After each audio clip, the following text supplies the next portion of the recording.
Hello everyone, welcome back to the channel. আশা করছি সকলে ঈশ্বরের করে ভালো আছে, তোমাদের ভালোবাসায় আমিও ভালো আছি। তোমাদের সঙ্গে মাটন রান্না করতে করতে একটু গল্প হয়ে যাক। তো রবিবার দুপুরবেলায় মাটন আনা হয়েছিল।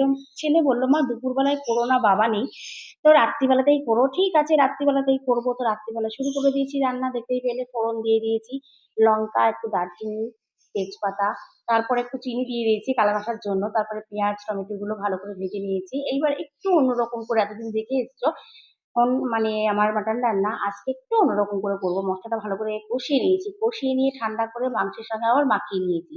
মাংসটা তো আগে থেকেই মাখানো ছিল, তেল লবণ হলুদ একটু মিট মশলা দই দিয়ে। তারপরে ভালো করে কষিয়ে নিলাম। কষার সঙ্গে সঙ্গে দেখো লাইন পড়ে গেছে আমার রান্নাঘরে, তিনটে খুদে। তো এর মধ্যে আমার দেওরের মেয়ে আছে, তোমরা এর আগেও দেখেছো।